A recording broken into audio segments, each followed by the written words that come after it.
During the 1950s and early 1960s, planners and city builders took a realistic look at what was required to make the city work. The original intention was that our existing roads and highways be a part of a larger system of interconnected routes linking municipal and regional roadways. Transit systems were built specifically for movement of local people. Investments were made to create high-speed provincial and municipal expressways to move goods and people. Completed as planned, this would have moved goods and people through, in, and out of Toronto more effectively. The early 70s brought a new era of planners and public outcry and protest against the demolition of homes. They predicted a decline in the use of the car and stopped planning for its use.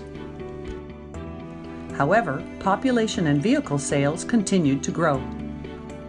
Population growth, bylaws, public resistance, environmental concerns, concerns for open space and preservation of neighborhoods have dead-ended provincial and city-planned highways and thoroughfares, resulting in bottlenecks, overcrowded roads and expressways. Let's face it, our routes through and within the city just do not provide the service for which they were designed, because the system was never finished. Gridlock's become a huge issue within the city of Toronto. Even just moving goods, getting people services to and from. Congestion obviously raises gasoline prices, time. It's a huge challenge now, especially with the growing population. And that should be a really big concern, and that should be tackled at a much higher rate than what it's currently being looked at. We need to change how we're designing the city.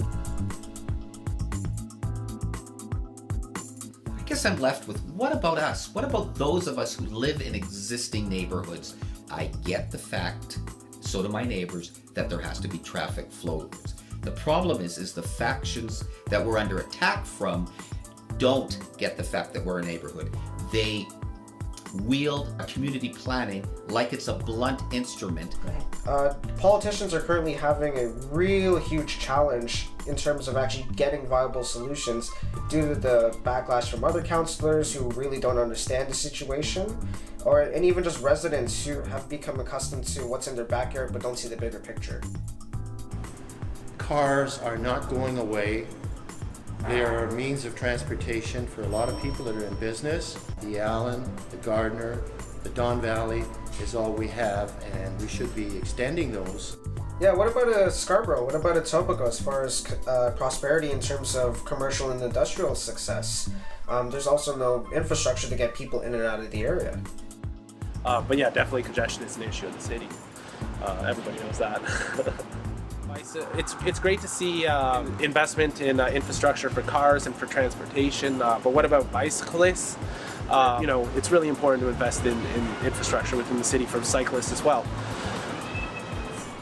What about the rest of us that can't ride a bicycle from my home to where I need to get for my medical appointments? And I choose, will I drive all the way downtown? It takes 2.5 hours some days. It's crazy.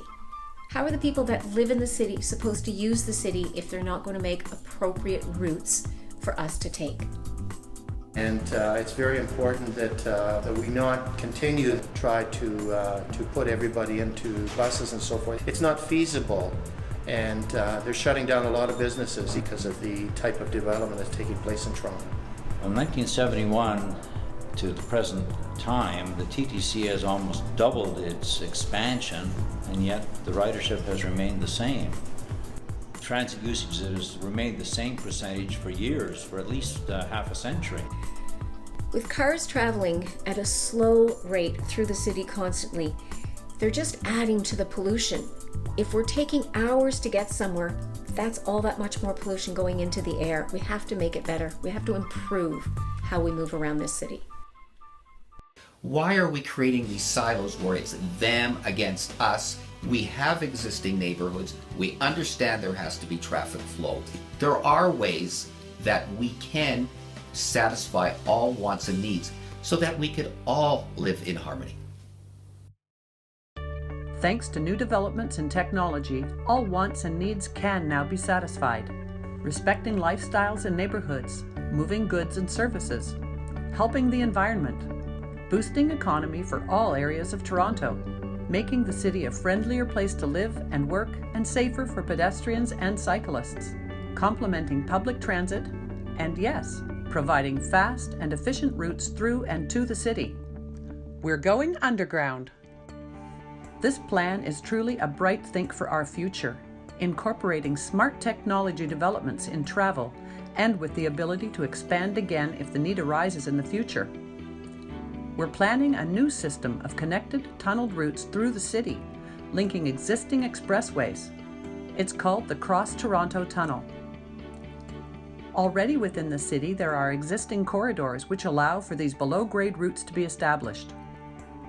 The initial phase will provide a direct route in and out of Toronto under Black Creek Drive and Kitchener-Go Rail Corridor, between Highway 400, the Gardiner Expressway, and Billy Bishop Airport.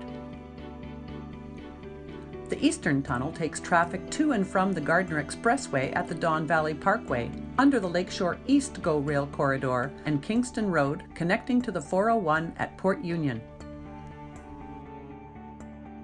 In the longer term, traffic will access a western tunnel, speeding their travel between Black Creek Drive and the Northwest Tunnel and Highway 403 in Mississauga. A central tunnel will connect the Northwest Tunnel to the dead-ended Allen Expressway and the Don Valley Parkway and Eastern Tunnel. A northern tunnel will provide a vital extension to the Allen Expressway north to Highway 407. These express tunnels will finally complete the connections to transportation systems outside of the city. They will be constructed with entrance and exit lanes and hubs, providing easy access to and from midline destinations within Toronto. In Sydney, Australia, they're building right underneath the town, and they're having tremendous success with moving people and vehicles.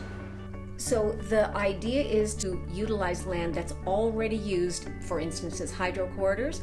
It would be incredible to use them as ways to transport people across the city. Oh, that'd be nice. Express underground travel is the appropriate way to go, and I think it's the mode of the future. With the Cross Toronto Tunnel, our future starts with freer flowing surface routes and a better system for individuals and goods and services. Even this initial phase will get us across the city in 25 minutes, in any weather, all year round. With easier access to all points through the underground system, existing neighborhoods and parklands are no longer in jeopardy of becoming transportation corridors. New residences and commercial centers can be properly situated at access hubs, taking the stress off the downtown core, creating a more balanced city, encouraging more economic opportunities and prosperity for all areas of Toronto. The tunnel will also provide an excellent evacuation route in the event of an emergency. The Cross Toronto Tunnel will boost the economy of Southern Ontario by $20 billion and reduce the cost of lost productivity in the Greater Toronto Area alone by $11 billion every year. In addition, the tunnel project will create 10,000 jobs during construction and provide ongoing employment on a permanent basis. The tunnel will be constructed over many years and phased into operation as the sections are completed. Surface construction will be limited to the end portals and entrance and exit hubs, greatly reducing the disturbance to individuals during construction. The tunnel construction will be entirely underground by boring machines under existing road, rail, and hydro corridors. No neighborhoods will be disturbed. It will be completely undisruptive to the surface. Investors will be invited from all over the world to take part in this exciting project, which will see a permanent return from affordable tolls, providing for self-financing of construction and maintenance. This will be the most advanced tunnel in the world, a real showcase for Toronto, for Ontario, and for Canada. It'll be a smart tunnel with the most up-to-date technologies. Ventilation is a very, very important issue, especially while we're still using fossil fuel cars. A system will be in place that will pump fresh air into the tunnel, but it will also filter out the exhaust fumes through exhaust stacks that will come out as clean air away from neighborhoods. Self-driving cars are coming.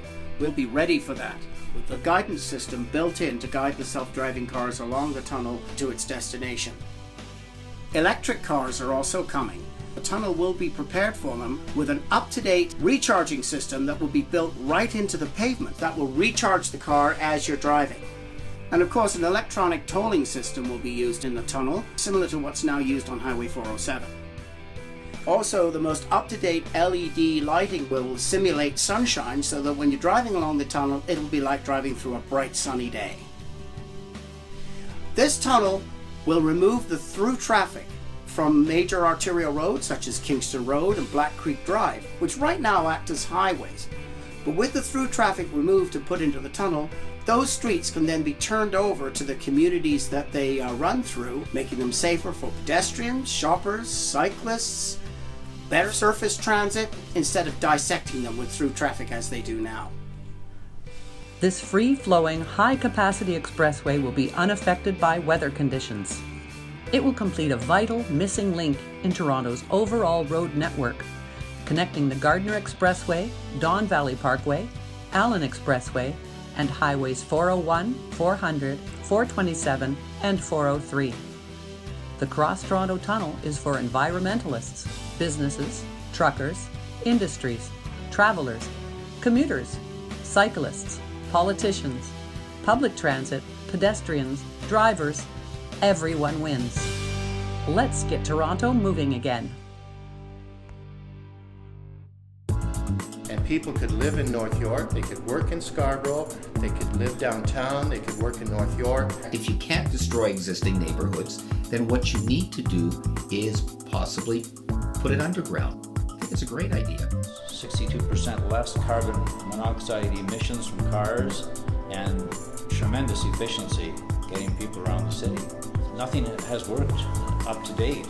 You'd probably have an easier time convincing the city to put more bike lanes in if the congestion wasn't so bad. The tunnel would be a great complement to the current transit solutions that are being implemented in the city right now. But if you could utilize that space with an underground facility, it would be ideal. The TTC would benefit by putting the express buses underground. The tunnel could really help to balance out the city in terms of economic development and prosperity. Express underground travel is the appropriate way to go, and I think it's the mode of the future.